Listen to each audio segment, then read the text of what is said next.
네, 수년 전에 우리 안산강림교회 중국 아마 동포 목사님들하고 한번 방문한 적이 있는 것 같습니다. 그때 교회 소개받으면서 참 한국에서 제일 모범적인 교회다 그런 마음에 이렇게 생각을 품고 있었는데 오늘 이렇게 목사님 초청해 주셔서 그 예배에 대해서 여러분과 나눌 수 있게 되어서 너무나 기쁘고 감사합니다.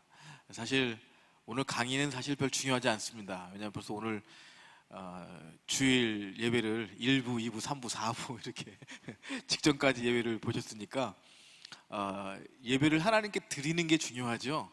예배에 대해서 공부하는 게 중요하지 않습니다. 우리 교수들의 맹점이 있어요. 맹점이 뭐냐면 예배학 교수는 예배를 제대로 드리지도 않으면서 예배에 대해서 가르치고요. 저는 설교학 교수인데 주일날 설교도 못하는 주제에 어디 설교할 데가 없잖아요. 이제 교수니까 이중직이 안 되니까 목회를 저희가 못하잖아요. 이제 조그만 군소교단은 교수하면서 신학대학 교수하면서 목회도 허락을 하는데 저희 감리교는 이제 전문화가 되어야 되니까 저희 교수들이 풀타임으로 목회를 못하게 합니다. 법으로. 오히려 그걸 하면 걸리게 돼 있습니다. 그러니까 저는 전공이 설교학 교수인데 제가 설교자로서 살지도 않으면서 학생들에게 설교를 가르치는 거예요. 그래서 제가 이런 걸 느낍니다. 수업 시간에 설교에 대해서 막 가르치는데 학생들이 어떤 느낌이냐면 뭐 알아? 뭐 이런 그래서 이론은 배우지만 설교는 교회 가서 목사님한테 배운다. 그래서 제가 최근까지도 계속 기도하는 기도 제목이 뭐냐면 하나님, 제가 정말 좋은 설교와 교수가 되기 위해서는 제가 목회를 해야 될 것 같습니다. 그래야 제 강의를 듣는 학생들이 설교 하시는구나, 그리고 이론만 아니라 실제도 설교하시는 분이구나, 그래야 제 설교하기 이게 설득력이 있는 것이지, 아니 설교자가 아니면서 무슨 제가 설교를 가르칩니까? 그래서 이제 하나님께 지금 투정 부리고 있습니다. 하나님, 저 목회 좀 나가게 해주세요. 이렇게 주고 있습니다. 그래서 오늘 제 강의보다 더 중요한 것은 여러분 오늘 하나님께 드린 예배고요, 안산 광림교회를 통해서 하나님께 드리는 예배의 자리를 지켜가는 것, 그것이 오늘 강의보다 몇 배 더 중요하다는 사실을 꼭 기억하시기를 바랍니다. 오늘 교환을 너무나 잘 만들어 주셔서요 감사드리고요, 교환 들어가기 전에 아주 간략하게 예배의 용어, 어원적인 정의를 좀 하면 좋을 것 같아요. 예배, 우리말이죠.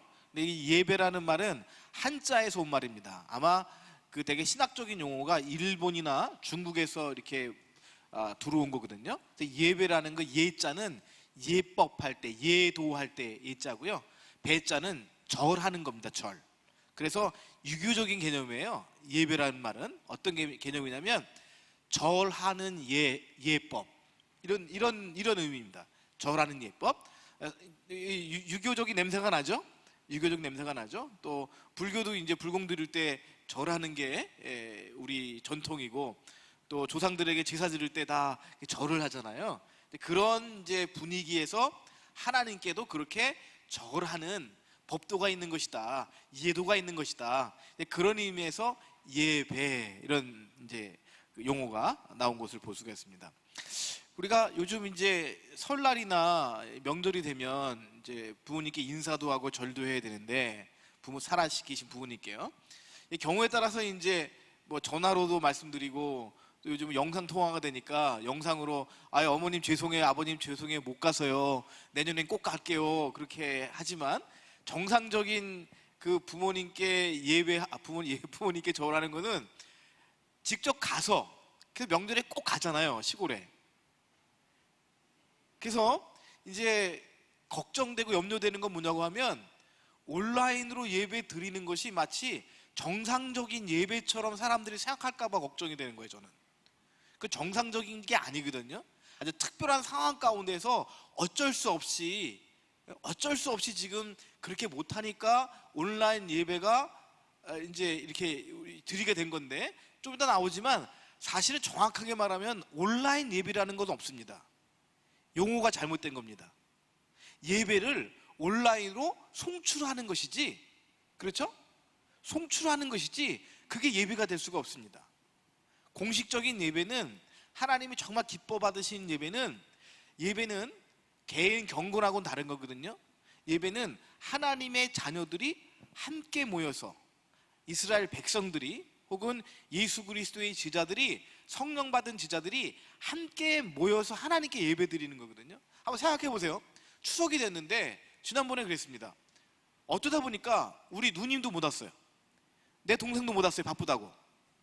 저희 가족만 왔거든요. 어머님 얼굴이 싸늘해지세요. 다들 어디 갔니? 전화도 오고 하지만 가족이, 자녀가 한 자리에 모여서 어머님 아버님과 식사하고, 그것이 정당한, 합당한 예도거든요. 부모님에 대한 것도. 그 예배라는 것도, 내가 아무리 목사님의 설교가 주옥 같은 설교를 해서 내가 내 방에서 그 설교를 듣는 것이 더 은혜가 될 수 있습니다. 오히려 요즘 특별히 젊은이들은 영상이 너무 익숙해가지고요, 어떤 면에서 예배당에 앉아서 예배를 볼 때보다 개인적으로 이어폰 끼고 설교를 들을 때 그 설교에 더 집중할 가능성이 없는 건 아니에요. 근데 그게 예배가 될 수가 없는 건 뭐냐고 하면, 예배는 하나님의 자녀들이 함께 모여서, 성령 안에서 함께 모여서 하나님을 경배하고 찬양하는 거거든요. 하나님은, 우리가 혼자 하나님을 찬양하는 것 기뻐 받으실 수 있어요.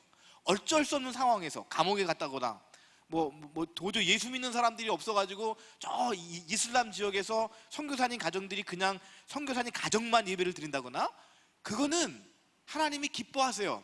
선교 현장이니까. 그러나 정상적인 예배는 어떤 거냐면, 한 지역에 하나님을 믿는 자녀들이, 백성들이 함께 모여서 하나님을 경배하고 찬양하는 것, 이것이 사실은 정상적인 예배의 모습입니다. 오늘 결론을 말하겠지만, 이 사태는 아주 특별한 사태입니다. 그리고 우리는 굉장히 조심해야 되고, 우리는 교회 안에서 어떤 그런 일이 발생하지 않도록 최선을 다해야 되는 건 맞습니다. 그렇다고 온라인으로 송출하는 예배가 정상적인 예배라고 하는 것은 성경을 모르는 일입니다. 제가 이제 신학교 교수라고 그러니까 신학적인 논쟁이 많지만, 저는 결코 온라인 예배라고 하는 그 용어에 대해서 결코 동의할 수가 없습니다. 예배는 뭐냐면, 하나님이 가장 기뻐하시는 건 어떤 예배냐면요, 정말 마지막 예배는 나오지만, 여러분, 이 땅에서는 완전한 예배는 없어요. 우리 이렇게 현장에 예배 드리지만 이것도 완전한 예배는 아닙니다. 여전히 하나님과 우리는 막혀 있어요. 하나님은 영원하신 하나님이고 우리 육체를 지니고 있기 때문에 우리는 성령을 통해서만이, 그리스도를 통해서만 하나님께 나갈 수 있어요. 정말 하나님을 온전히 예배하는 것은 요한계시록입니다. 우리가 이 육체의 틀을 벗고 천국에 올라가면, 요한계시록 7장, 모든 나라와 민족과 방언에서 셀 수 없는 수많은 무리들이, 수천만 명, 수억, 얼마나 될지 모르지만 그 수많은 사람들이 하나님을 예배하는데, 이 땅에서는 공간적인 제한이 있잖아요. 그렇게 수천만 명이 모였다면 하나님을 볼 수도 없겠죠. 근데 천국에서는 공간과 시간의 제한이 없는 거예요. 영원한 세상이니까, 영원한 세계니까. 그래서 수억 명이 예배를 드려도 어떤 예배가 되냐면, 하나님과 내가 면대면으로 예배를 드리는데, 면대면으로 하나님께 예배 드리는데 온 백성이 함께, 그 천국에서만 이루어지는 거예요. 그리고 이 땅에서 가장 온전한 예배는 어떤 예배냐면, 하나님의 성령이 우리 가운데 오셔서, 마가 다락방처럼 하나님의 성령이 우리 가운데 오셔서 모인 사람이 120명인데 120명이 똑같은 마음으로, 똑같은 경건함으로 하나님을 동시에 예배하고 찬양하는 것, 이것이 온전한 예배의 모습인 줄 믿습니다. 이번 기회를 통해서 우리가 예배에 대한 온전한 비전을 다시 한번 세우게 되기를 주의 이름으로 부탁을 드리겠습니다. 용어 하나만 더 말씀드리면요, 예배는 절하는 예도다, 이런 뜻이고요. 영어로는 예배가 worship, 이렇게 얘기를 합니다. 이 하나 단어만 기억하시면 오늘 좋을 것 같습니다.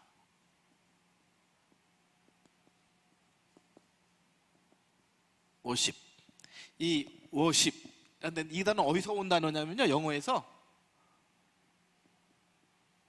worthy라는 단어에서 온 단어라고 얘기해요. 뜻은 가치 있다, 가치 있는 것,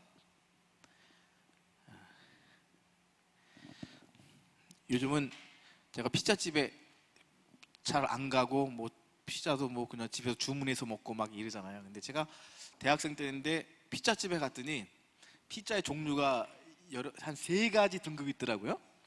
플레인 피자가 있다. 플레인 그냥 평범한 피자가 있고요.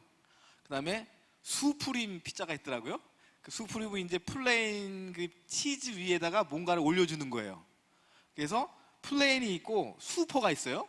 근데 또 뭐냐면 수퍼 수프림이 있더라고요.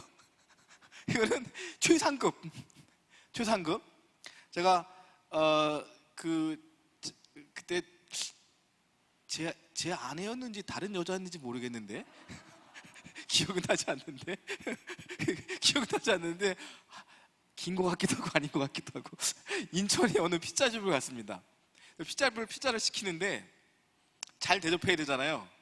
플레인은 안 될 것 같고 플레인은 뭐 이렇게 그럴 것 같고 슈퍼 수프림은 조금 좀 돈이 좀 그렇게 좀 사치한 것 같고 제 형편에 그래서 이제 수프림 중간에 플레인이 있고 수프림이 있고 슈퍼 수프림 있는데 중간 정도로 시켰어요. 근데 지금까지도 내가 누굴 사줬는지 대상은 잘 기억이 나지 않는데 그때 제 마음이 계속 지금까지 마음에 이렇게 신경이 쓰여져요. 내가 그때 쪼잔했다. 오늘 집에 가서 물어봐야겠네요. 우리 있어야 되는지 아닌지. 내가 너무 쪼잔했다. 그때 그래도 뭐 몇천 원 차인데 그를 수프림을 이렇게 신청해야 그래 내가 좀 사람이 좀 이렇게 좀 괜찮아 보이는데 이렇게 쪼잔했을까? 지금도 뭐 지금도 마찬가지입니다. 어디 가면 뭐 제일 싼 거 이렇게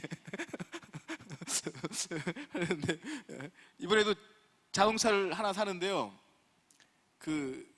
갑자기 이제 자동차가 막 이렇게 하나 필요해 샀는데 자동차 선전하려고 그러는 건 아니고요.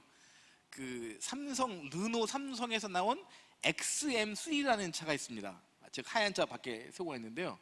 그거 이제 뉴스를 보는데 차가 싸게 나갔더라고요. 1,700만 원에 SUV인데 1,700이면 싸잖아요. 그래서 이제 가서 이제 차를 사러 갔는데 딜러가 저한테 물어보는 겁니다. 뭐 옵션을 어떻게 하냐고. 나 옵션 같은 거 필요 없으니까 그냥 제일 싼 거 달라고 그랬더니 제 표정을 보더니 1,700으로 제일 싸게 이제 했습니다. 그래서 뽑아왔어요. 근데 신기하게 제 아들 친구가 있는데 아주 비슷한 시기에 똑같은 차를 주문한 거예요. 그래갖고 제 아들이 제 친구 차를 먼저 탔더니 차가 너무 좋은 거예요. 차가 너무 좋은 거예요. 풀 옵션 2,800만 원. 그리고 이제 제가 제 집에 와서 제 차를 보더니 아빠 이거 이 차가 다르다.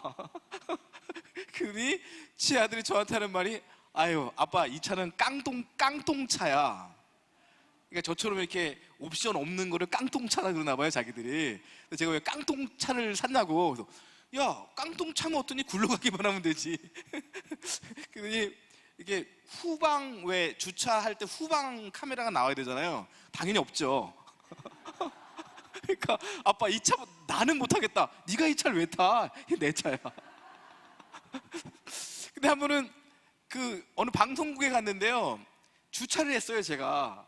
주차를 했는데 주차 요원이 옆에 있는 사이드 미러를 제끼래요. 근데 제가 아무리 찾아봐도 며칠 전에 찾아봤거든요. 주차할 때가 이걸 눌러야 되는데 없었어요. 근데 이거는 안 하면 주차기가 안 올라가니까 이거 꼭 해야 되잖아요. 집에 주차장은 안 해도 괜찮은데. 그래서 선생님 제가 며칠 찾았는데 이걸 못 찾았거든요. 한번 찾아주세요. 그러더니 쭉 흘러보더니 이거 수동이네요. 그래서 지금도 차를 할 때는 제가 그거 알았으면 그거는 좀 자동으로 했었을 텐데 그렇지 여러분 요즘 세상에 차 주차하고 이거를 수동으로 제끼는 사람이 어디 있겠어.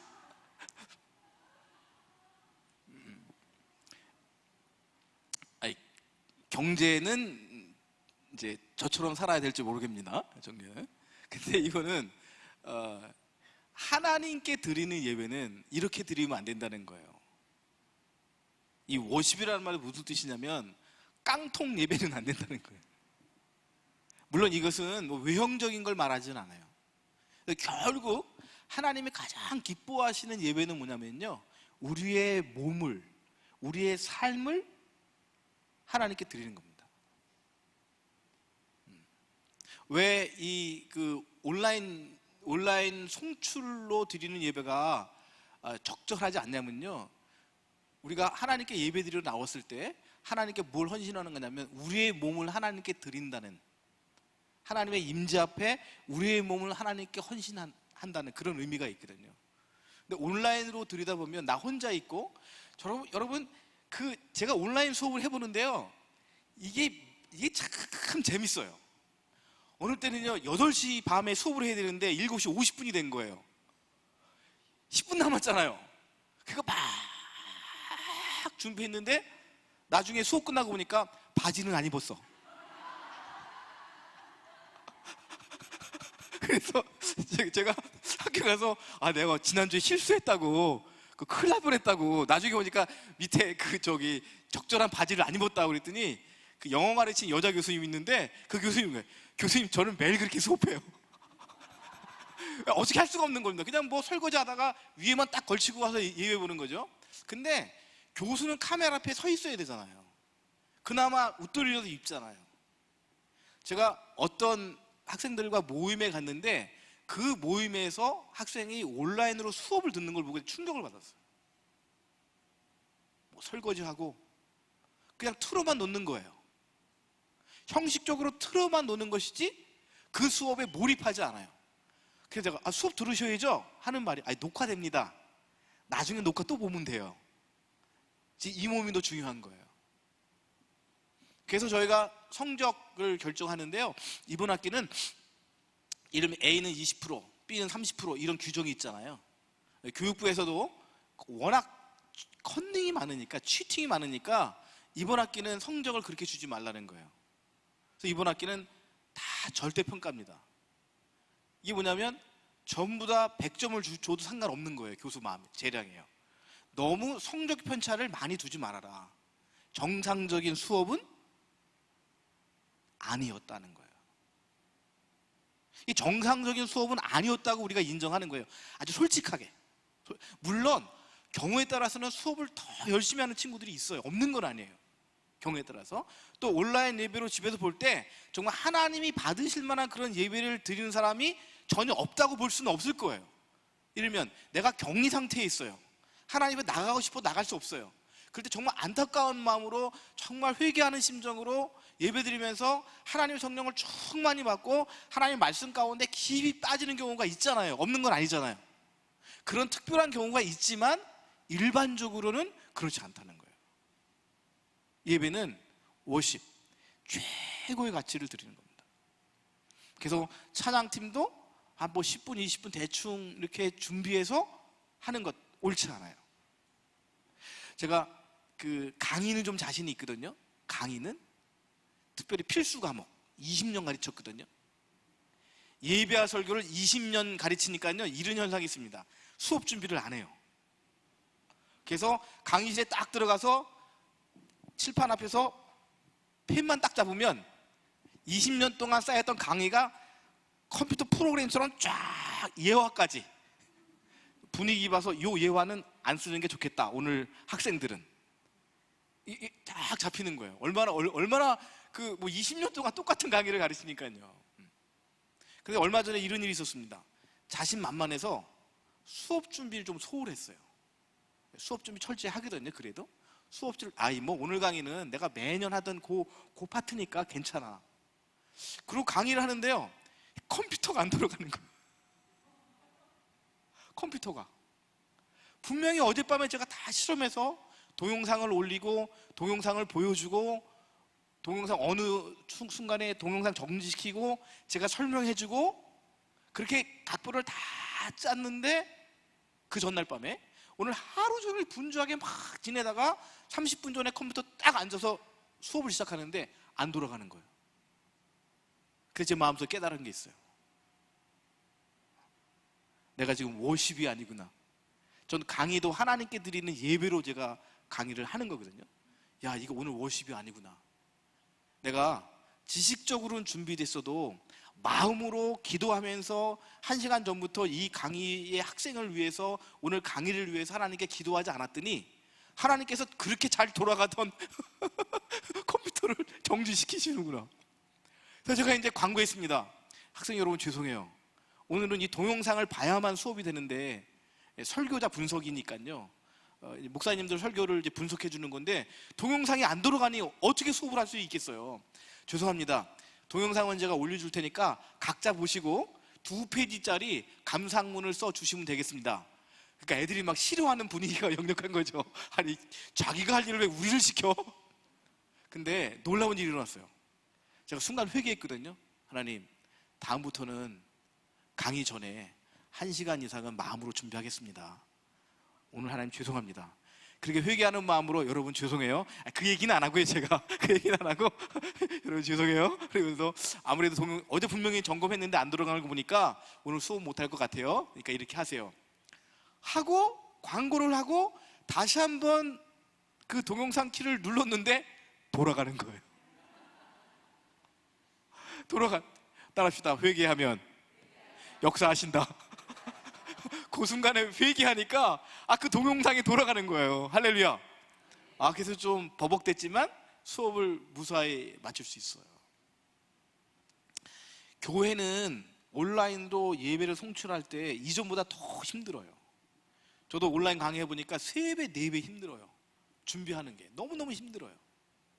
그러나 그 예배를 자기가 있는 자리에서 정말 애통하는 마음 없이 가벼운 마음으로 그 동영상을 보는 사람들의 예배는 현실적으로 워십이 되기가 어려워요. 최고의 가치 있는 몸과 마음과 정성을 다해서 온 매무새부터 시작해서 마음 자세부터 시작해서 이거 빨리 끝나고 가야지. 전화 오면 전화 받고. 저하고 저희 집사람하고 이혼하기 일보 직전까지 갔습니다. 왜냐하면 이 핸드폰 때문에. 저는 이제 예배 시간에, 광고 시간 같은 때는 혹시 중요한 문자가 오지 않았나. 그래서 이제 광고 시간 되면 11시 50분에, 11시에 예배 시작하니까 11시 50분에 슬쩍 봐요. 그러면 집에 가면 난리가 나는 거예요. 예배 시간에 목사가 어떻게 핸드폰을 나는 아니 광고 시간이고 정말 중요한 문자가 올 수도 있어서 보는 건데 아니라는 거예요. 당신은 지금 하나님께 예배를 드리는 자세가 잘못됐다는 거예요. 그래서 이제 안 봅니다. 이혼 당할까 봐. 이혼 당할까 봐 안 봅니다. 궁금하지만 그러고 보니까 제 눈에 띈 게 있어요. 어느 교회를 갔는데 목사님이 설교하시는데 부목사님이 사회를 보다가 사회석에 앉았는데 거기서 목사님이 핸드폰으로 문자를 보시더라고요. 그걸 보는 순간 이건 아니구나. 이건 아니구나.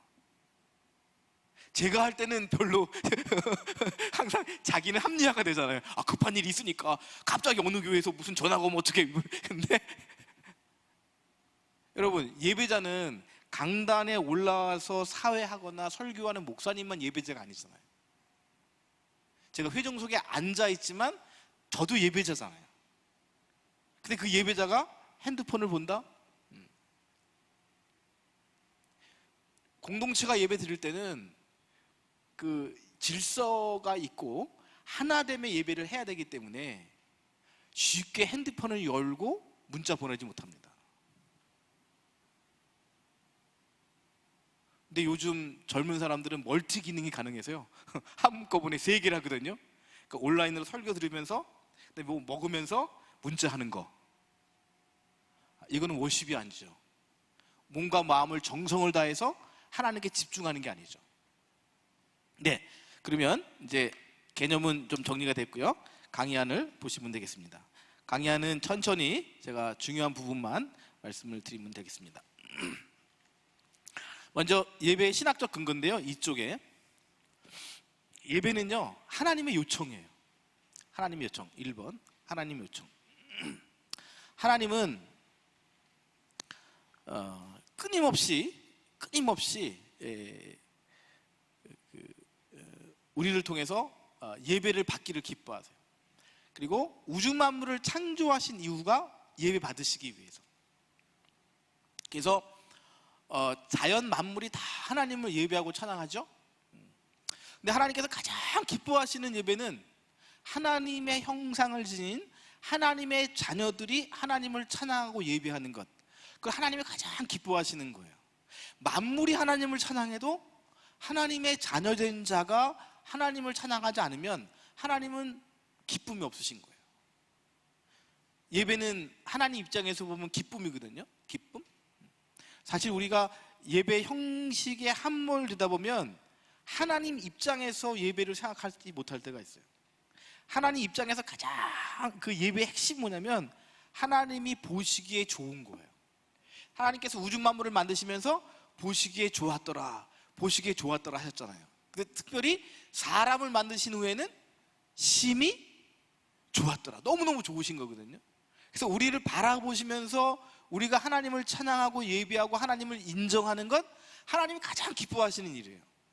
하나님의 자녀된 자들이 하나님을 우리의 아버지로 인정하고 우리의 창조주로 인정하고 더 나아가서 하나님께서 우리에게 보내주신 예수님을 그리스도로 인정하고 성령 안에서 성부, 성자, 하나님을 찬양하고 예배하는 것, 이것보다 하나님의 기쁨이 되는 것이 없어요.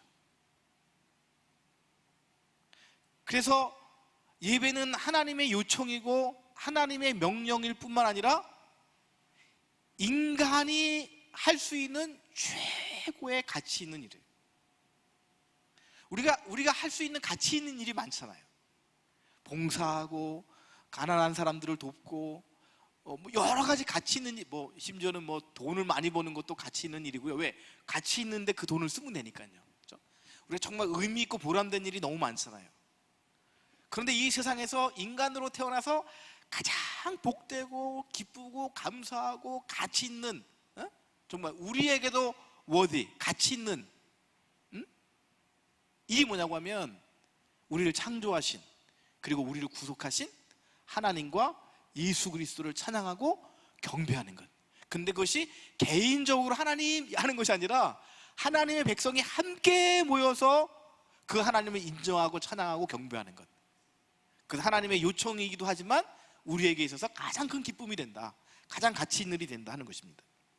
두 번째, 우리가 잊지 말아야 될 것이 있습니다. 기독교 예배에서 잊지 말아야 될 것이 있어요. 그 뭐냐 그러면 하나님이 가장 기뻐하시는 일이 예배인데, 가장 기뻐하는 예배인데, 하나님께서 그 예배 가운데서 가장 찬양받기를 기뻐하시는 내용이 있습니다. 그 뭐냐면 예수님이에요. 예수 그리스도. 오늘 그 강의 제목도요, 여기 보면 변하지 않는 예배의 본질과 의미 이렇게 돼 있잖아요. 제가 이제 수업 시간에 강의한다면 이거 어떻게 강의하냐면 기독교 예배의 본질 이렇게 해요. 기독교 예배의 본질. 따라해 볼까요? 기독교 예배. 우리가 하나님교라고 그러지 않죠. 우리가 기독교라 그러죠. 기독교. 그래서 어떤 분들은 좀 오해가 있더라고요. 아니, 하나님을 믿어야지 왜 예수를 믿어? 아니, 이 사람들 전도할 때 하나님을 믿으라 그러지 않네? 예수를 믿으라 그러네? 아니, 왜 예수를 믿으라 그래? 하나님을 믿으라 그래야 되지. 그래서 그 부분에 대해서 저도 이렇게 좀 깊은 고민을 사실을 많이 했어요. 아니, 왜 하나님께 예배하고 하나님께 기도하는 것이 옳은데 왜 우리는 하나님 교가 아니고 기독교고, 그리고 우리는 왜 기도할 때 하나님께 기도한다고 하면서도 주여 삼창하죠. 주여 주여 주여 삼창하죠. 여러분, 주여 삼창할 때 누구한테 하세요? 주소를 정확히 해야 되거든요. 어떤 분은 그렇게 얘기해요. 삼위일체 하나님이니까 처음은 성부, 성자, 성령 그래서 주여를 3번 한다고. 사실은 그렇지 않습니다.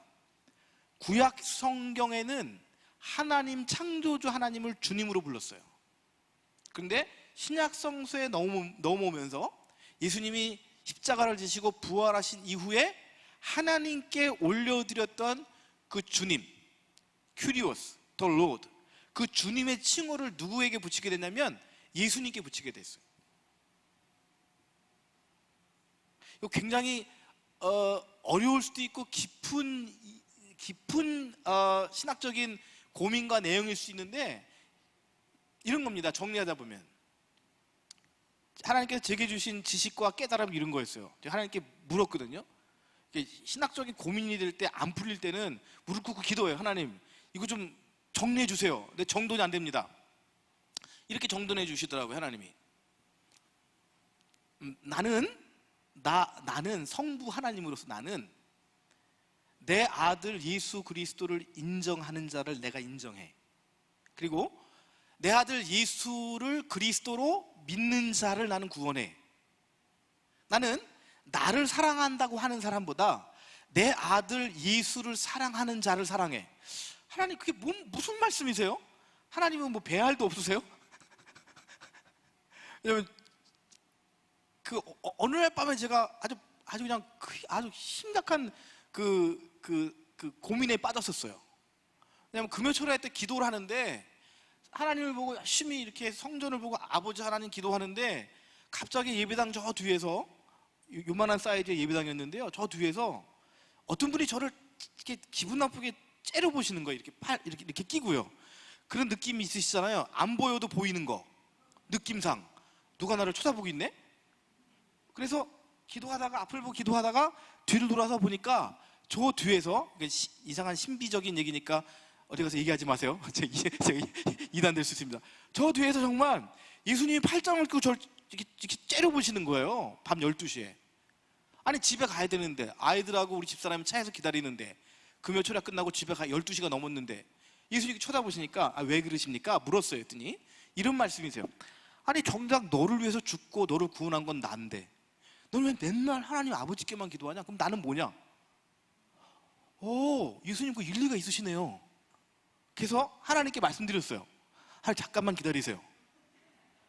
제가 예수님과 좀 기도할게요. 그리고 정말 그 의자에서 뒤로 돌았습니다. 저쪽을 향해서 무릎 꿇고, 예수님 너무 그러지 마세요. 예수님 달래드렸어요. 그게 아니에요, 예수님. 그래도 내가 당신을 얼만큼 사랑하고, 당신 없이 제가 어떻게 할 수 있습니까? 주는 정말 하나님의 아들이시고 그리스도시고 내가 주님을 찬양합니다. 한 5분 기도했더니 또 뒷머리 또 뻣뻣해요. 아니, 이제는 하나님 아버지가 좀 다시 돌아서서, 왜 그러세요? 그랬더니 하나님께 뭐라냐면, 아니, 내가 아버지인데. 그렇게 왔다 갔다 하기를 한 3번 한 것 같아요. 12시 반. 제가 화가 났어요. 예수님, 잠깐만 계세요. 잠깐만 계세요. 그래도 하나님이 아버지시니까 하나님께 제가 묻고 이 사태를 결론을 내려야지. 우리 아내하고 아이들이 추운데 기다리고 있는데 언제까지 사랑 싸움도 아니고 이게 뭡니까? 그래서 정색을 하고 돌아서서 하나님께 제가 물었어요. 하나님, 뭔가 나에게 깊은 깨우침을 주시려고 하는 건데, 오늘 이 밤에 제가 하나님께 기도하는 게 옳습니까? 예수님께 기도하는 게 옳습니까? 질문을 잘했더라고요, 저도. 근데 우리 하나님, 또 우리 예수님은요, 동문서답하시는 분이에요. 제가 동대문이 어디냐고 물으면 남대문이 어디라, 이렇게 동문서답. 왜냐하면 저의 가치관과 하나님의 가치관이 다르고, 저의 세계관과 혹은 저의 크기와 하나님의 크기가 다르시잖아요. 나는 요만한 걸 묻는데 하나님은 더 큰 걸 말씀하시잖아요. 그래서 예수님이 복음서에도 예수님과 제자들의 대답이 동문서답이 많아요. 그래서 하나님께 저는 제 입장을 물었어요. 이 밤에 내가 하나님께 기도하는 게 옳습니까? 아니면 예수님께 기도하는 게 옳습니까? 금방 마음에 깨달음을 주시더라고요. 아까 말씀드린 그 말씀이에요. 나는 내 아들 예수를 사랑하는 자를 사랑하고 내 아들 예수를 믿는 자를 나는 구원한다 하는 말씀을 주셨어요. 그러면 추가적으로 제게 깨달은 말씀은 뭐냐면 이런 거예요. 세상에 하나님을 안 믿는 사람이 어디 있어? 하나님은 신인데 신을 안 믿는 사람이 얼마나 돼요? 여러분, 코로나 사태로 많은 사람들이 교회에 못 나가고 있지만 예상은 뭐냐면 종교는 더 번성할 거라는 거예요. 왜? 모든 믿을 만한 것이 다 무너졌거든요. 정부를 믿을 수 없습니다.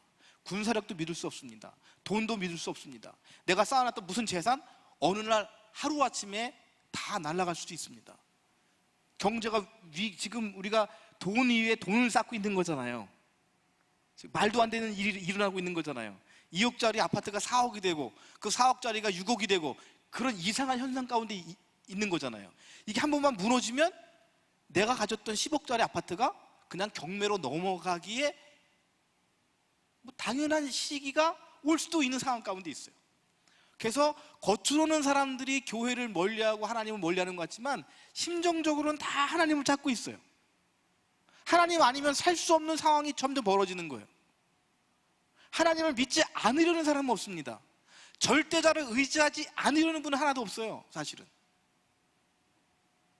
근데 우리를 창조하시고 우리를 구원하신 하나님은 어떤 하나님이냐면 막연한 하나님이 아니에요. 우리를 구원하시고 우리를 사랑하시고 그 구원과 그 사랑을 완성하시려고 자기 희생을 하신 하나님이에요. 예수님, 자기 아들 예수님을 우리를 위해서 아낌없이 내어주신 분이에요. 그래서 십자가에서 가장 극악한 로마 제국의 형벌이 십자가 형벌인데 가장 극악한, 그 시대 가장 극악한, 아주 극악무도한 범죄자 취급을 받으면서 십자가에서 처형당하시는데 그 아들을 내어주셨어요. 여러분이 하나님의 심정으로 돌아가 보세요.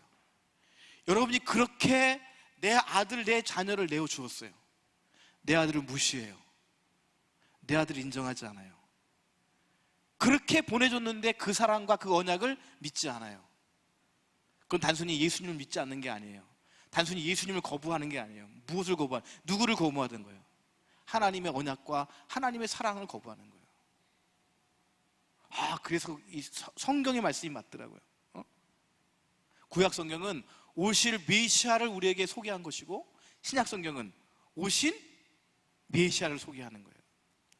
그래서 하나님이 가장 기뻐 받으신 예배는 뭐냐면 예배를 정말 기뻐 받으시는데 하나님이 예배 가운데서 가장 기뻐하시는 부분이 뭐냐고 하면 요한복음 3장 16절인 거예요. 하나님이 세상을 이처럼 사랑하사 독생자를 주셨으니 이는 저를 믿는 자마다 멸망치 않고 영생을 얻게 하려 하심이라. 이 복음이 선포되고 이 예수 그리스도로 인하여서 하나님께 감사하고 찬양하는 예배를 하나님 기뻐 받으시는 거예요. 그래서 요한계시록에 그 천국에서의 찬송가가 많이 나오는데 이전에 많이 불렀던 우리 복음성가 있습니다. 구원하심이 보좌에 앉으신 우리 하나님과 누구에게요? 어린 양께 있도다. 그래서 하나님을 찬양하는 것은 기본이고 거기에다가 우리를 구원하시기 위해서 십자가에 죽으시고 부활하신 그 예수 그리스도로 인해서 예수님께 감사하지만 그 예수님은 우리에게 허락하신 하나님께 구체적으로 막연하게 하나님을 찬양한다? 하나님께 감사한다? 아니에요. 모든 것이 하나님께로 왔기 때문에 모든 것 때문에 하나님께 감사하지만 예수 그리스도를 우리에게 보내신 그 복음이 충분히 녹아지지 않은 예배는 하나님이 분별하시는 거예요. 이제 온전한 예배를 드리고 있는 거야? 내 사랑을 아는 거야? 나를 제대로 아는 거야? 나를 제대로 믿는 거야? 예수 믿지, 교회, 하나님께 예배 드리지 않는 세상 사람들도 하나님을 찬양합니다. 창조주 하나님을 인정합니다. 세상과 우리의 차이는 뭐죠? 우리는 그 우주 만물을 창조하신 하나님께서 예수 그리스도를 보내셨다는 거예요. 그걸 우리는 믿는 거예요. 그 믿음으로 찬양하고 예배할 때 하나님은 그 찬양을 기뻐 받으신 줄을 믿습니다. 그것이 여러분 자료 두 번째입니다. 그리스도 안에 나타나신 하나님 말씀이죠. 그래서 4쪽 보면 한번 읽어볼까요? 4쪽 제일 밑에 요한복음 3장 16절 말고 4쪽에 요한일서 4장 9절 10절 같이 있습니다. 시작. 하나님의 사랑이 우리에게 이렇게 나타난 바 되었으니 하나님이 자기의 독생자를 세상에 보내심은 저로 말미암아 우리를 살리려 하심이니라. 사랑은 여기 있으니 우리가 하나님을 사랑한 것이 아니요 오직 하나님이 우리를 사랑하사 우리를 죄를 위하여 화목제로 그 아들을 보내셨음이니라. 야, 요걸 인정하는 거, 예수 그리스도를 인정하는 거. 요한계시록의 모든 찬양들이 그리스도를 인정하는 거예요. 창조주 하나님을 예비하면서 궁극적으로는 그리스도 예수를 하나님처럼 예비하는 것. 왜냐하면 왜 예수님을 하나님처럼 예비하냐면요, 인간은 하나님을 완전하게 경험할 수가 없어요. 우리는 다 코끼리 만지듯이 각자가 문화와 종교와 사상과 경험에 의해서 자기 나름대로 하나님을 생각하고 하나님을 설정하고 하나님을 경험하고 있어요. 그래서 이 세상엔 누구도 완전하신 하나님을 경험하거나 볼 수 없어요. 이 얘기만 하고 잠깐 쉴게요. 성경에 보면 신앙 고백이 두 개 나오거든요. 제자들이. 하나는 베드로의 고백이에요. 주는 그리스도시오, 살아계신 하나님의 아들이십니다. 예수님을 제대로 고백했죠. 오, 하나님의 아들입니다 그랬잖아요. 예수님 칭찬했는데 곧 이어서 베드로에게 사탄아 물러가라 하시죠. 그 얘기 뭐냐면 베드로의 고백은 올바른 고백이지만 베드로의 믿음의 상태는 아직 온전한 상태가 아닌 거예요. 근데 그럴 수밖에 없어요. 베드로 앞에 서 계신 분은 예수님이신데 육체로 오신 예수님이에요. 아직 육체로 계신 거예요. 이단 비슷하게 한번 생각해 볼게요. 권사님, 내가 예수다, 내가 메시아다, 내가 재림 예수다, 그럼 어떻게 하시겠어요? 저한테 사탄아 물러가라, 마귀야, 그렇게 하셔야 당연하잖아요. 제자들 입장에서 그런 입장이라니까요. 예수님은 목수의 아들이었잖아요. 자기들과 똑같은 인간이잖아요. 그러니까 베드로가 그렇게 고백한 것도 대단한 고백이에요. 예수님도 아세요. 너가 고백한 것이 아니라 성령께서 너로 그렇게 고백하게 하신 것이야. 그걸 축복해 주셨어요. 그런데 요한복음에 보면 도마의 고백이 나오거든요. 도마는 의심했습니다. 예수님을. 부활을 믿지 못했어요. 두 번째 나타나셔서 예수님이 야, 봐, 손 넣어봐. 그리고 믿지 않는 자가 되지 말고 믿는 자가 되게. 보지 않고 믿는 것이 더 귀한 거야. 이렇게 예수님 말씀하셨잖아요. 그때 도마가 완전히 무릎을 꿇습니다. 의심적인 도마가. 그리고 인간으로서는 이해할 수 없는 신앙 고백을 해요. 이것이 베드로의 신앙 고백보다 더 완성된 신앙 고백이에요. 베드로의 신앙 고백은 마태복음에 나온 것이고 도마의 신앙 고백은 요한복음에 나오거든요. 성경을 주석한 사람들은 도마의 신앙 고백이 완전한, 더 성숙한, 더 발전된 신앙 고백으로 봐요. 도마가 뭐라 그랬죠? 당신은 그리스도십니다, 하나님의 아들이십니다. 그렇게 하지 않았어요. 달라졌어요. 나의 주님이십니다. 거기까지는 베드로의 고백과 똑같아요. 그 다음에 베드로는 예수님을, 육체의 예수님을 보고 하나님의 아들이라 했잖아요. 도마는 나의 주님 그리스도, 그리고 나의 하나님, 예수님을 보고 하나님 고백하는 거예요. 이게 무슨 말이냐면 예수님은 예수님이고 하나님은 하나님이시죠. 하나님 우리를 창조하신 분이고 예수님을 구원하신 분이죠.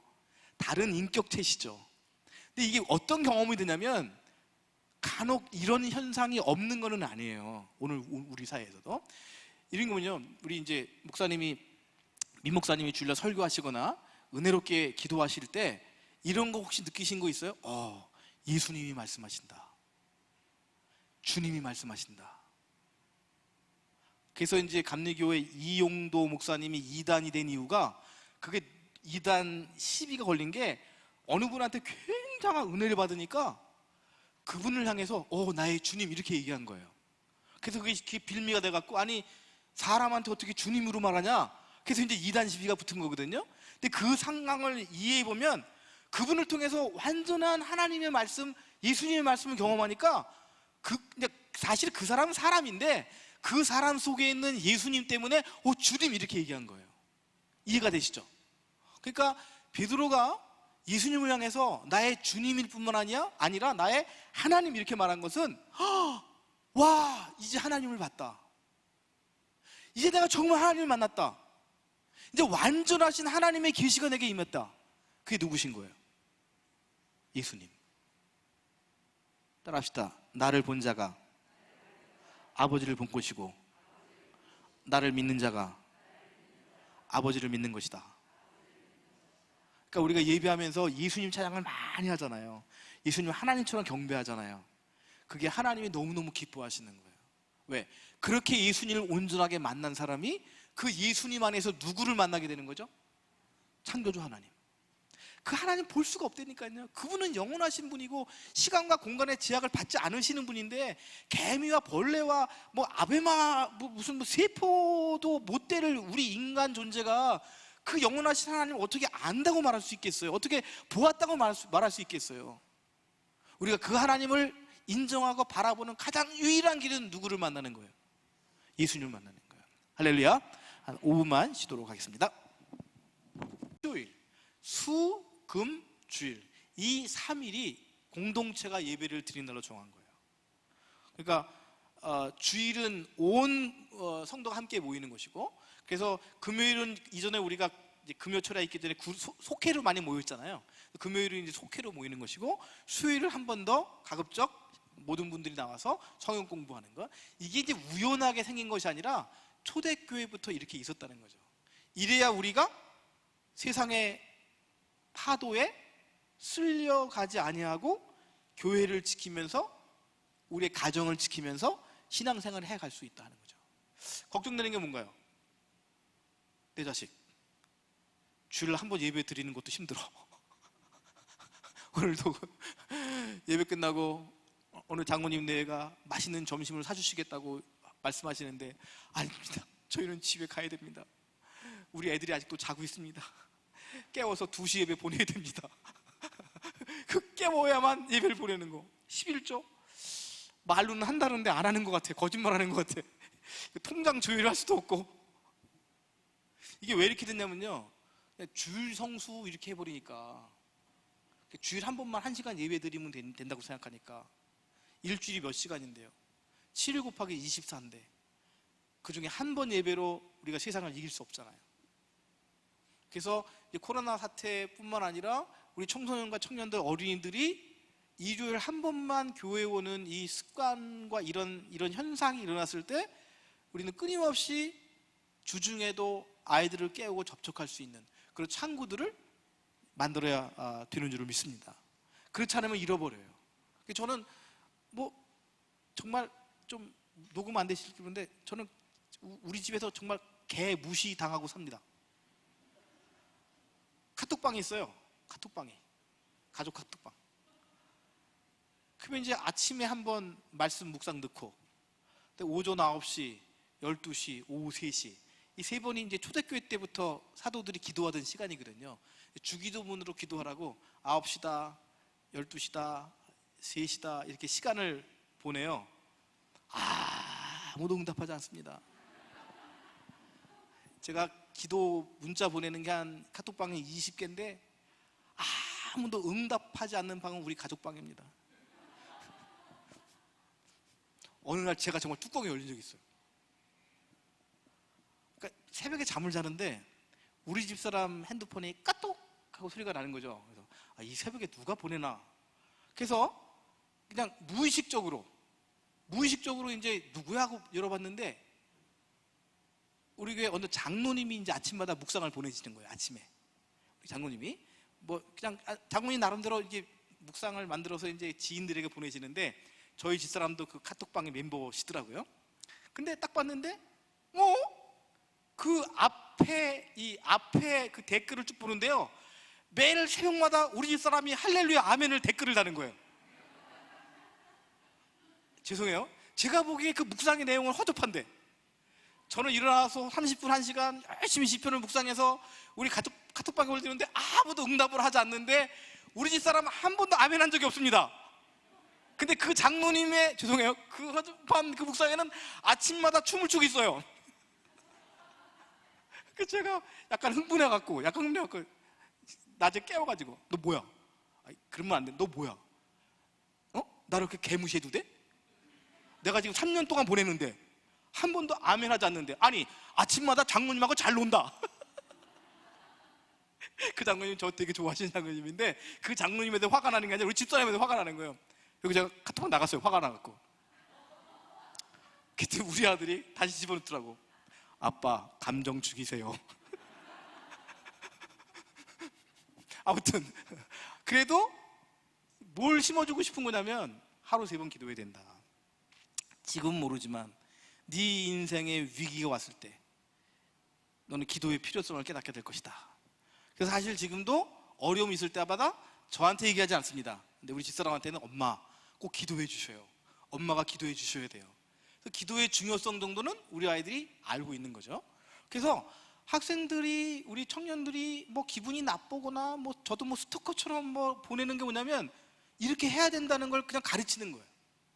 그렇게 하지 않으면 주중에 혹은 매일매일 우리 자녀들을 챙기지 않으면 그냥 세상으로 넘어가 버리는 거예요. 일주일에 한 번밖에 교회를 안 오니까. 아무튼 주중 예배가 있다는 건 여러분이 기억하시면 좋겠습니다. 네, 이제 18쪽 이제 마지막 교회 공동체와 온라인 예배에 대한 고찰. 제가 조금 이제 오늘 저도 좀 마음이 요즘 답답해서 제 입장을 좀 이렇게 정리해야겠다 생각했는데 목사님이 이제 한번 또 기회를 주셔서 정리해봤습니다. 이건 읽겠어요. 18쪽 아래 하나님은 모세의 율법을 통해서 이스라엘 백성에게 공동체로 모여 하나님을 예배하라고 명령하셨죠. 레위기 23장에 보면 이스라엘 백성이 하나님께 예배드리는 안식일과 절기들을 소개했는데요. 이 안식일과 절기들을 지키기 위해서 성회로 모이라 이렇게 있습니다. 히브리어도 써놨는데 영어로는 홀리 어셈블리 혹은 홀리 컨버케이션, 거룩한 큰 대회 모임을 가지라고 말씀하는 거죠. 성회에는 매주 안식일, 우리 뭐 주일이죠. 6월절, 무교절, 초막절, 수장절, 우리도 이제 부활절, 뭐 성탄절, 추수감사절 절기를 지키잖아요. 이게 다 구약적인 전통을 우리가 또 따라가고 있는 건데 이런 절기들을 포함하고 있는 거죠. 우리 19쪽 위에 있는 레위기 23장 1절 3절 말씀 같이 읽겠습니다. 시작. 여호와께서 모세에게 말씀하여 이르시되 이스라엘 자손에게 말하여 이르라. 이것이 나의 절기들이니 너희가 성회로 공포할 여호와의 절기들이라. 여세 동안은 일할 것이요 일곱째 날은 쉴 안식일이니 성회의 날이라. 너희는 아무 일도 하지 말라. 이는 너희가 거주하는 각처에서 지킬 여호와의 안식일이니라. 아멘. 네, 일곱째 날은 쉴 안식일이니 성회의 날이다. 그냥 쉬는 게 아닙니다, 여러분. 그래서 휴가 가면 싸우는 거예요. 쉬다 보니까 예배 드리면 들싸웁니다. 여전히 싸워요. 제가 예배 시간에 졸면 또 오다가 싸우긴 하는데 그래도 이 안식일의 목적은 예배 때문에 안식하는 거예요. 여러분, 그냥 하나님이 6일 동안 일하고 너무 노동에 지쳤으니까 하루 쉬어라, 그렇게 그런 대상도 있어요. 가축들은 성회로 모이지 않습니다. 가축도 6일 일했으면 하루는 쉬게 하라는 거예요. 이방에서 데려온 종들도 안식일은 반드시 노동을 쉬게 하라는 거죠. 그럼 쉬는 것뿐이에요. 그런데 이스라엘 백성은 뭐 해야 되죠? 그냥 쉬면 돼요? 아니죠. 뭐로 모여야 되죠? 성회로 모이는 거예요. 그러니까 하나님의 백성, 하나님의 자녀에게는 단순히 쉬는 것이 아니라 육체의 노동에 쉬면서 성회, 거룩한 예배를 드리라고 이 제도를 우리에게 허락해 주신 거죠. 이 신약으로 넘어오면 부활하신 예수님은 제자들에게 흩어지지 말라, 예루살렘에 머물라 이렇게 말씀하셨어요. 그리고 성령을 부어주실 것을 약속하셨죠. 제자들은 예수님의 말씀에 따라 예루살렘 성전에 모여 하나님께 예배를 드렸습니다. 여러분, 그 2가지 모임 장소가 있었습니다. 사전을 잘 보면 성전이란 말이 있습니다. 날마다 성전에 모였다 그랬어요. 이거는 예루살렘 성전 정확히 말하면 성전 안에는 제사장만 들어가잖아요. 그 성전 뜰에 모였습니다. 예수님도 마태복음 26장에 보면 25장, 26장 보면 그 성전 뜰에서 유대인들에게 설교하셨어요. 예수님이 부활하신 이후에 제자들은 그 성전 뜰에서 또 열심히 모이는 거죠. 모임을 줄이지 않았습니다. 계속 모이는 거예요. 성령 받기 전부터 성령 받은 후에도 성전에서 모이고 또 집에서 모였어요. 그러니까 우리로 말하면 교회에서 모이고 속회에서 모인 것처럼 성전에서 모이고 집에서 모이고 이중 구조를 갖고 있는 거죠. 왜냐하면 이제 성전은 다 모이는 거지만 매일 다 모일 수는 없잖아요. 그러니까 주중에는 또 각자 집에서 작은 모임들도 가졌던 것 같습니다. 네, 한번 말씀 읽어볼까요? 사도행전 1장 49절 53절 있습니다. 시작. 볼지어다 내가 내 아버지께서 약속하신 것을 너희에게 보내리니 너희는 위로부터 능력을 입혀질 때까지 이 성에 머물라 하시니라. 예수께서 그들을 데리고 베다니아까지 나가사 손을 들어 그들에게 축복하시더니 축복하실 때에 그들을 떠나 하늘로 올려주시니 그들이 그에게 경배하고 큰 기쁨으로 예루살렘에 돌아가 늘 성전에서 하나님을 찬송하니라. 이 성전은 다락방이 아니고요, 정말 예루살렘 성전 마당 뜰에서 하나님을 계속 찬양했던 거죠. 예수님의 제자들은 예루살렘의 한 다락방을 자기들만의 모임 장소로 삼았죠. 마가의 다락방 이렇게 부르고 있습니다. 물론 그들은 성전에서 예수님을 믿지 않는 유대인들과 함께 찬송을 했고요, 위에 있는 것처럼. 그러나 다락방에서 제자들은 일반 유대인들과는 구별된 모임을 가지면서 새 이스라엘로서의 교회를 준비하기 시작했습니다.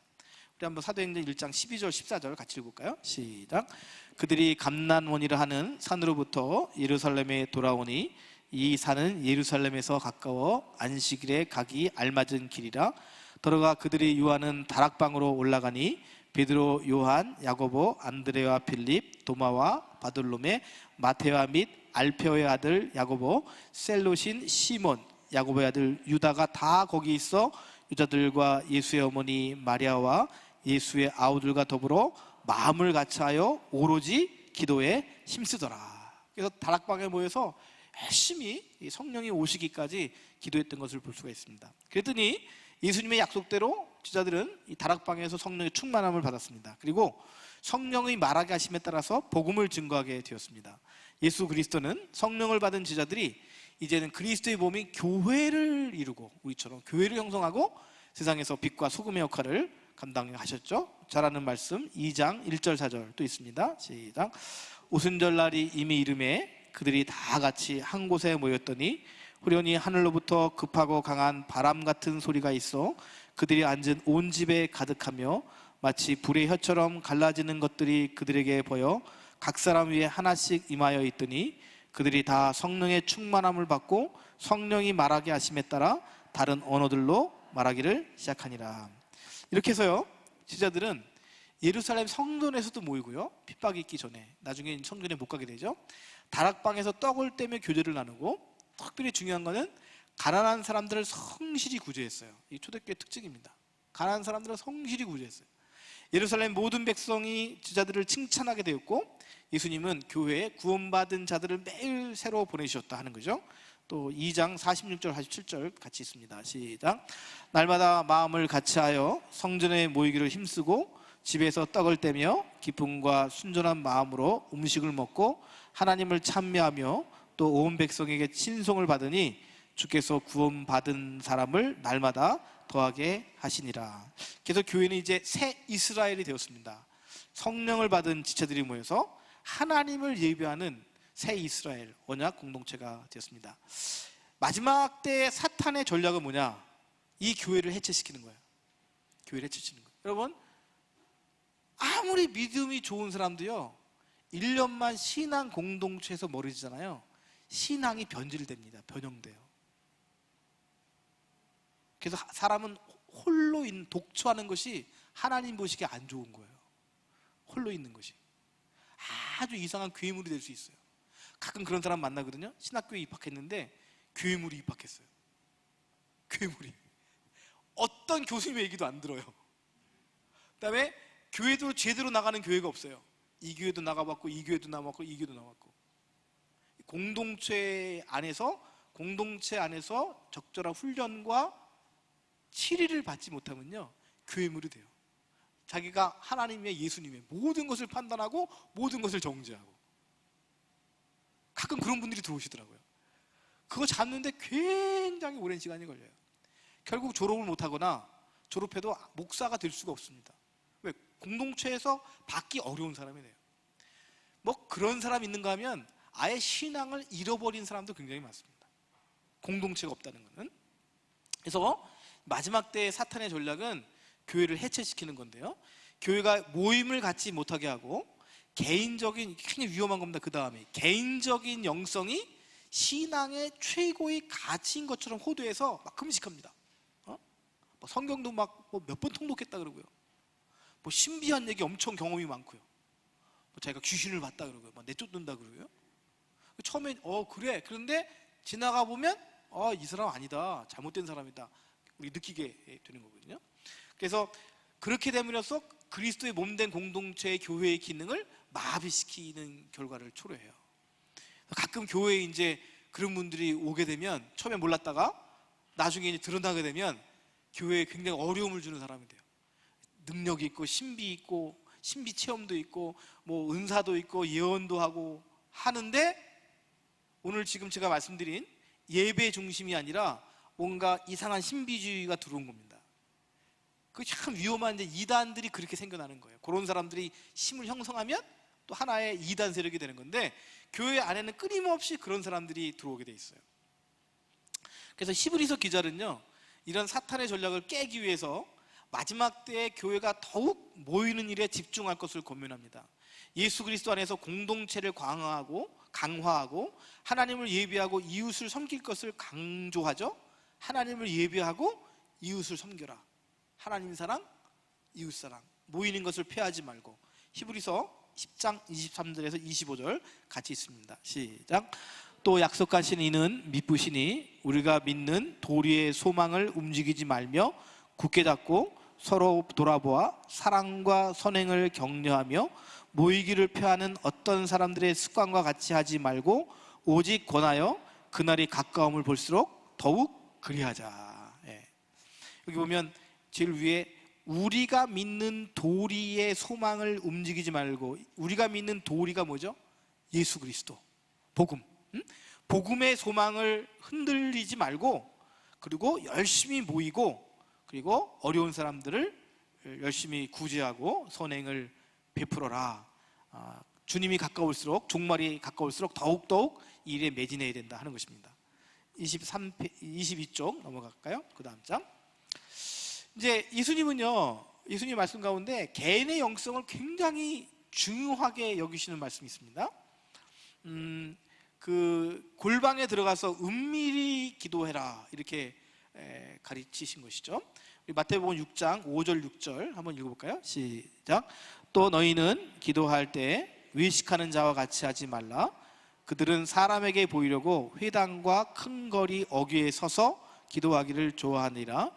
내가 진실로 너에게 이르노니 그들은 자기 상을 이미 받았느니라. 너는 기도할 때 내 골방에 들어가 문을 닫고 은밀한 중에 계신 내 아버지께 기도하라. 은밀한 중에 보시는 내 아버지께서 갚으시리라. 여기서 이제 예수님이 제자들의 강조한 골방 기도를 강조하신 것은요, 예배 보지 말아라, 공동체 예배 필요 없다, 골방에서 개인적으로 기도만 해라, 이런 의도가 아니세요. 문맥을 보면 왜 예수님이 이 말씀하냐면 위선적인 유대인들의 기도의 방법이 잘못됐다는 거예요. 그럼 뭐죠? 그들은 경건하다고 착각하면서 유대인들이 어떻게 기도했죠? 그냥 회당에 와서 기도하거나 성전에 와서 기도하면 정상적인 기도잖아요, 이게. 그런데 안상역 앞에 가서 기도하는 거예요. 그리고 구제할 때도 안산역에서 멋진 옷을 입고 사람들 다 줄 세우고 이렇게. 이게 하나님의 명령으로 이것을 하는 것이 아니라 사람에게 보이려고, 사람에게 인정받으려고 구제도 하고 기도 생활을 하는 거예요. 그러니까 예수님 포인트 뭐냐면 그렇게 할 바에는 하나님은 은밀하게 보신다. 그러니까 골방에 가서 기도해라. 그거 하나님 받는 기도가 아니다는 거죠. 여러분도 골방에서 꼭 기도하시는 여러분 되시기를 바랍니다. 근데 그것이 공동체 예배, 교회에 나와서 예배 보고 기도하는 것을 대체할 수 있을 것으로 예수님이 가르쳐 주신 건 아니에요. 그 이유를 좀 설명을 드릴게요.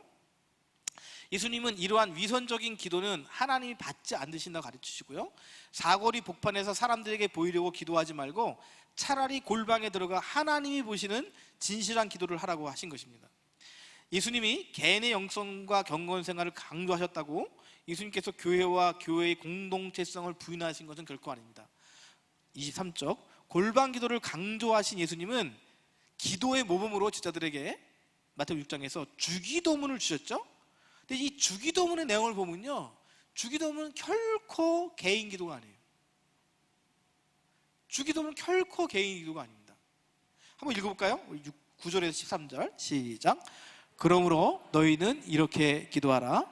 하늘에 계신 우리 아버지여, 이름이 거룩히 여김을 받으시오며 나라가 임하시오며 뜻이 하늘에서 이루어진 것 같이 땅에서도 이루어지이다. 오늘 우리에게 일용할 양식을 주시옵고 우리가 우리에게 죄 지은 자를 사하여 준 것 같이 우리 죄를 사하여 주시옵고 우리를 시험에 들게 하지 마시옵고 다만 악에서 구하시옵소서. 나라와 권세와 영광이 아버지께 영원히 있사옵나이다. 아멘. 물론 이제 개인적으로 기도하면서도 우리라는 의식을 갖고 기도할 수 있겠죠. 근데 이 기도는 예수님의 제자들에게 공동의 기도문으로 주신 거예요. 그래서 하나님을 가르칠 때 이제 우리 성경은 하늘에 계신 우리 아버지 이렇게 돼 있잖아요. 근데 영어 성경은 더 단순한데요. Our Father in Heaven이에요. 쉽죠? 이 정도 영어는 다 아시죠? 한번 따라 하실까요? Our Father in Heaven. 헬라어도 그 순서예요. 놀라운 게 우리 아버지, 우리 아버지를, 나의 아버지가 아니라 우리 아버지. 예수님 십자가에 달리시면서 아바 아버지, 나의 하나님 그 부르시거든요. 개인적으로도. 근데 주기도문에서는 개인적으로 나의 하나님 이렇게 한 거, 나의 아버지가 아니라 우리 아버지, Our Father. 오늘날 우리에게 일용할 양식을 주시고 우리가 우리에게 죄 지은 자를 용서한 것 같이 우리의 죄를 사하여 주옵시고 우리를 시험에 들게 하지 마옵시고 다만 악에서 구하옵소서. 개인적으로도 시험에 들지만 이 코로나 사태가 되면요, 교회가 개교회뿐만 아니라 한국 교회가 시험에 드는 거예요. 지금 이 사태 때문에 시험에 들게 하지 마시고 악에서 우리를 구원하옵소서. 이게 하나님의 교회에 공동으로 주신 기도문이지 물론 개인적으로 기도할 수 있어요. 근데 이 기도의 정신은 교회의 기도문을 주신 것이다. 그리고 우리가 이해할 수 있겠습니다. 그래서 예수님은 한 영혼 한 영혼이 예수님을 영접하고 예수님과 동행하는 것을 원하시지만 예수님의 궁극적인 비전은 뭔지 아세요? 여러분 오늘 아침에 이런 생각이 들었다고요. 한동안은 개인 구원과 사회 구원을 얘기하거든요. 교회는 개인 구원을 강조하고 무슨 민중 운동가들은 사회 구원을 강조한다. 굉장히 잘못된 분류예요. 하나님은 우리 개개의 모든 사람들이 구원받기를 원하세요. 할렐루야. 맞죠? 그러면서 개인 구원이 중요해요. 근데 하나님의 궁극적인 비전은 개인 구원이 아니에요. 하나님은 한 영혼 한 영이 하나님께 돌아오시기를 원하세요. 그리고 한 사람 한 사람, 잃은 양 한 마리를 위해서라도 그의 아들을 십자가에 주셨으니까 저를 위해서 하나님의 절대적인 완전한 사랑을 예수님을 통해 다 부어주신 거예요. 여러분 한 명 한 명을 위해서 하나님의 절대적인 전폭적인 사랑, 이 우주와 바꿀 수 없는 하나님의 아들 예수 그리스도의 생명을 우리 한 사람 한 사람을 위해 주시면서 우리를 구원하신 거예요. 할렐루야. 한 영혼이 온천하보다 귀한 것이 맞아요. 근데 이것이 하나님의 궁극적인 비전이 아닌 거예요. 하나님의 궁극적인 비전은 뭔가요? 열방이 주께 돌아오는 거예요. 열방이 주께 돌아오는 거예요. 그래서 온라인으로 송출해서 개인적으로 예배 보는 거, 하나님이 특별한 상황이 있으면 이해하고 받아주시지만 특별한 상황이 아닌데 그냥 송출된 걸, 이거는 하나님의 비전과 맞지 않는다니까요. 요한계시록, 오늘 목사님 이제 오늘부터 강의하신다고 설교하신다고 그러셨는데요, 요한계시록의 그 비전이 뭐예요? 모든 민족과 언어와 방언에서 구원받은 사람들이 개인적으로 하나님을 찬양하나요? 안 해요. 셀 수 없는 허다한 무리가 하나님을 찬양하고 우리를 구원하시 예수를 찬양하는 거예요. 그 열방의 주께로 돌아오는 것이 하나님의 비전인 거예요. 그러니까 개인 구원, 우리 입장에서는 개인 구원이 중요하겠죠? 여러분 생각해 보세요. 우리 자녀가 5명 있는데 한 명 한 명 다 사랑하시죠? 그래서 재산을 나눠줄 때 한 명 골고루 다 나눠주시죠? 난 장남인데 좀 더 주시면 어떨까? 없더라고요. 똑같이 일평생 고생한 건 나한테 기분 상당히 안 좋더라고요. 근데 그게 왜 공평하게 주시죠? 장남이 수고했으니까. 저는 참 하나님 불공평한 것 같아요. 우리 어머님은 3분의 1, 3분의 1, 3분의 1 이렇게 생각하시는 거고, 우리 장인은 장남만 줘야 된다고 생각하는 거고, 난 양쪽에 다 손해보고 있잖아 지금. 근데 그런 게 중요하지가 아니고요. 부모님 심정 아시죠? 다 잘 되길 원하시죠? 장남만 잘 되길 원해요? 딸들만 잘 되길 원해요? 다 개인적으로 다 복을 주길 원하시죠? 근데 부모의 심정은 궁극적으로 뭐죠? 추석에 따로따로 와요? 아침에 아들 오고 점심 때 딸 오고 저녁 때 막내 오고? 각자 자기가 받은 은혜만 감사해요? 3분의 1 줘서 감사합니다. 3분의 1 줘서 감사합니다. 3분의 1 줘서 감사합니다. 부모의 가슴이 찢어지는 거죠. 왜죠? 자식이 흩어져 있으니까. 하나가 안 되니까. 아버지의 뜻이 아니니까. 아버지의 뜻이 아닌 거예요. 그러니까 개인권, 사회권 이것은 인위적으로 이념적으로 나누어진 것이고, 성경의 비전은 나 죄인 한 명을 위해서 예수님께서 피 흘려 죽으셨고, 하나님이 나 같은 죄인을 위해서 예수님을 희생시킨 거 너무나 감사한데, 하나님의 비전은 거기서 머물지 않는다는 거예요. 모든 민족이, 모든 열방이 하나님의 백성, 하나님의 자녀로 함께 모여서 하나님을 찬양하고 예배한다는 거. 할렐루야. 네. 그래서 요한복음 17장에 보면 그 예수님의 제자들을 위한 기도에 이 예수님의 비전, 하나님의 비전이 포함되어 있습니다. 17장 21절 22절 시작. 아버지여, 아버지께서 내 안에 내가 아버지 안에 있는 것 같이 그들도 다 하나가 되어 우리 안에 있게 하사 세상으로 아버지께서 나를 보내신 것을 믿게 하옵소서. 내게 주신 영광을 내가 그들에게 주었사오니 이는 우리가 하나 된 것 같이 그들도 다 하나가 되게 하려 함이니이다. 할렐루야. 천주교는 마리아를 하나님처럼 그들은 뭐 존경한다 그러지만, 순경한다 그러지만 마리아에게 기도도 하잖아요. 마리아에게. 이단입니다. 그래서 그런데 하나님 보시기에 우리 개신교를 바라볼 때, 우리 개신교의 신앙의 행태를 바라볼 때, 글쎄 마리아를 하나님처럼 예배하는 것보다는 좀 덜할지 모르지만 하나님의 가슴이 되게 아프신 것이 있어요. 분열, 갈라지는 거, 서로 손가락질하면서 서로 싸우는 거, 심지어는 뭐 좌파로 우파로 갈라지면서 예수님은 사라지고 이념만 남아있는 거. 성도님들은 일반 평신도는 그렇지 않지만 이 목사님들의 세계 보면 좌우로 갈라져 갖고요, 복음이 없고 좌우에 이념만 있는 것처럼 보일 때가 참 많이 있어요. 그 주님의 뜻이 아니거든요. 우리는 좌든지 우든지 그리스도에게 집중해야 되고, 그리스도 예수 안에서 사회를 섬기고 교회를 세우고, 그것이 다른 일이 아니라 하나의 일인데 왜 그걸 갈라지는지 모르겠어요. 교회가 분열된다는 건요, 신학적으로 뭔지 아세요? 그리스도의 몸을 찢는 거예요. 그런 면에서 마리아를 숭배하는 천주교 못지않게 하나님 앞에 우리 개신교의 죄도 있는 거예요. 그리스도의 몸을 찢으니까, 우리는 찢으니까. 아무튼 그래서 교회의 예배는요, 공적인 일입니다. 퍼블릭 워십. 하나님을 부인하고 그 세상에, 볼게요. 하나님을 거부하고 부인하는 세상의 한복판에서 성령을 믿고 그리스도의 몸을 형성한 교회의 지체가 된 형제, 자매, 형제들이 모여서 하나님을 향해서 찬양과 세상을 구원해 주시기를 기도드린 것, 이것이 하나님의 계획이며 우리를 구원하신 예수 그리스도의 비전이다 하는 것입니다. 네, 마지막 이미 다 말씀드렸는데요, 코로나로 인한 온라인 예배에 대한 정리 여러분 쭉 읽어보시면 될 것 같고, 마지막으로만 26쪽 넘어가서 중간부터 읽고 마치겠습니다. 이 전염병으로 인해서 온라인으로 예배를 송출해야만 하는 오늘의 이 상황을 어떻게 이해하고 대처해야 되는가, 고민이 많습니다. 일단 교회는 철저히 방역을 하면서도 이 현장 예배를 지켜야만 합니다. 현장 예배를 지킨다는 건 모든 교인들이 다 나와야 된다는 의미는 아니에요. 못 올 수 있는 상황이 되잖아요.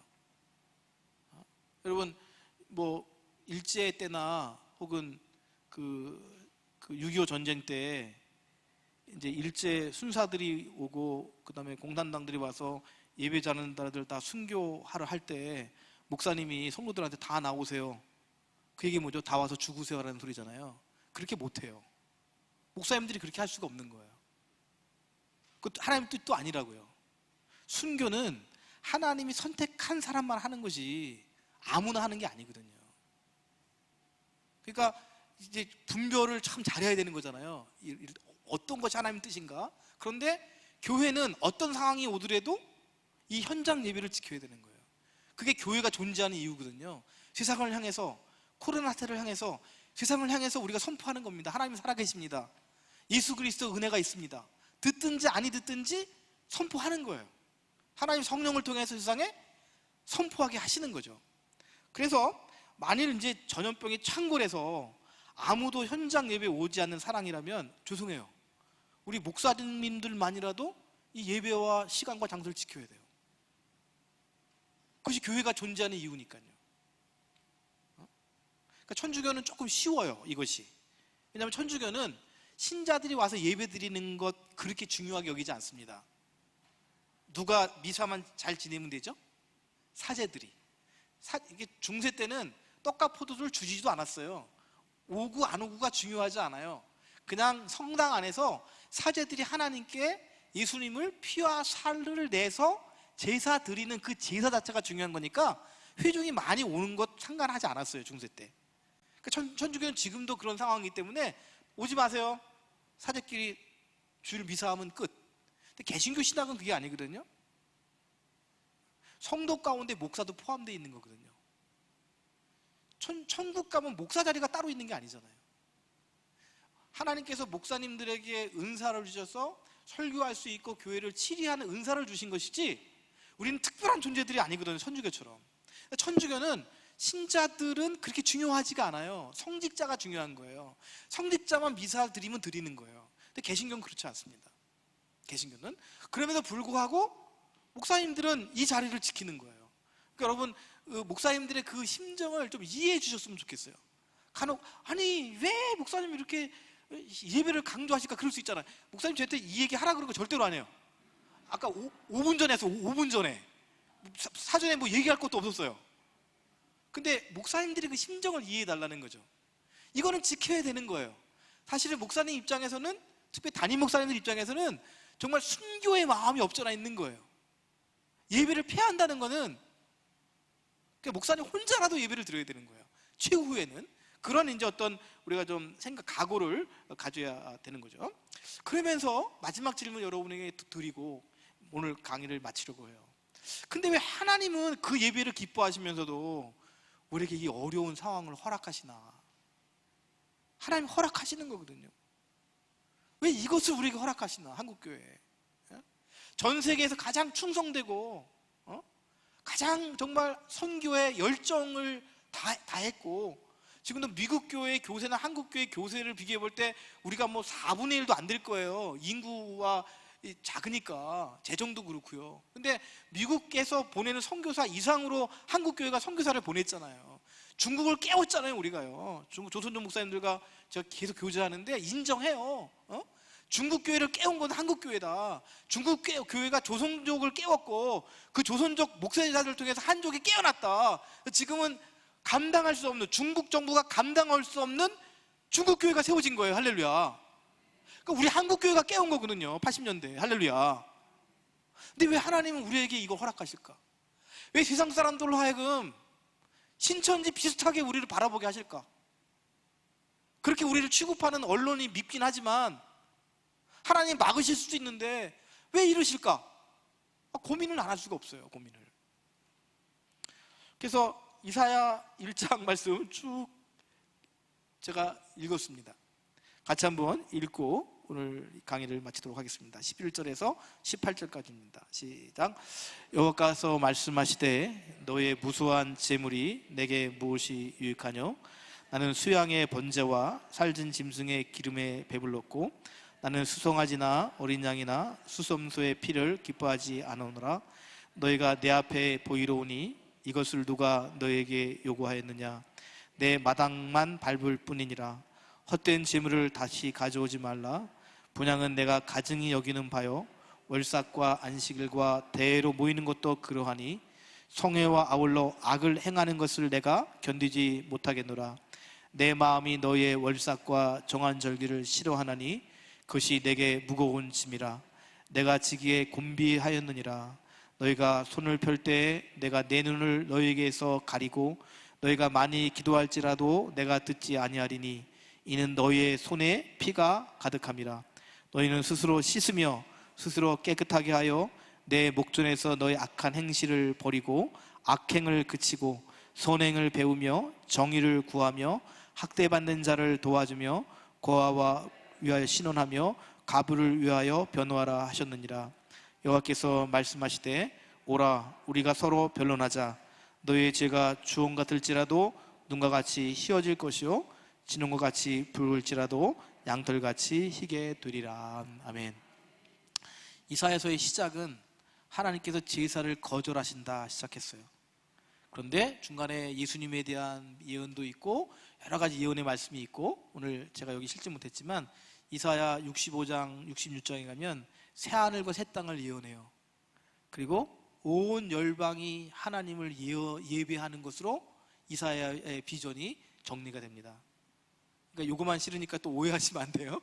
결국은 하나님이 열방을 회복하십니다. 열방이 하나님을 다시 예배하고 찬양하게 하시는 거예요.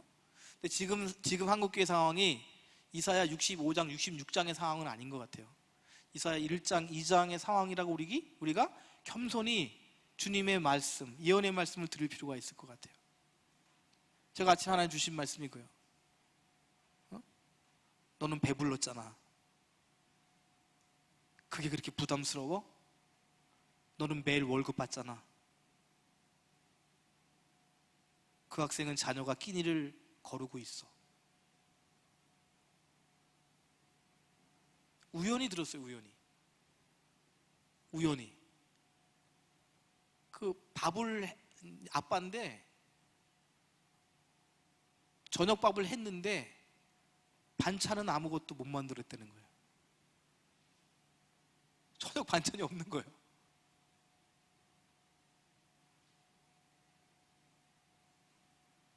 혹시 이번 이 교회가 하나님께서 하나님의 교회를, 예수 그리스도의 교회를 더 정결하고 온전하고 좀 하나님의 영광을 드러내는 교회가 되게 하기 위해서 우리에게 이런 시험도 허락해 주신 줄을 믿습니다. 그러니까 아까 회개 말씀드렸잖아요. 이제 우리가 두 손 들고 막 하나님을 춤추며 찬양할 때가 아니라 좀 가슴을 찢으면서 이렇게 우리가 예배 가운데 마스크를 써야 되고 정말 마음껏 하나님을 찬양하고 예배하는 제약이 계속 심해지고 이럴 때 우리의 부족한 것이 무엇인지, 혹시 하나님 앞에 우리가 개인적으로 또 가정적으로 교회적으로 특별히 국가적으로 여러분 북한의 김일성 동상이 38,000개래요. 38,000개. 탈북자들이 34,000명 왔더라고요. 4,000명은 더 와야겠다 생각이 좀 들었어요. 그래서 탈북자 한 명이 김일성 동상 하나를 놓고 기도할 때 저 김일성 우상이 무너지지 않을까 생각이 드는 거예요. 그뿐만 아니라 소위 우파라고 하는 그런 진영에도 하나님이 기뻐하시지 않는 죄악은 없는가? 좌우를 막론하고 심지어 우리 교회 안에서도 우리 정말 잘못한 것이 하나님 앞에 있지 않는가 돌아보는, 그래서 우리의 진실한 회개가 하나님께 쌓여졌을 때 하나님 그때 코로나도 깨끗이 물러가게 해 주실 것을 믿습니다. 그런 기회로 더 경건하고 더 절제하고 더 기도하고 더 주 앞에 충성하는 저와 여러분 다 되시기를 주의 이름으로 부탁을 드립니다. 네, 우리 이것으로 제 강의는 마치도록 하겠습니다.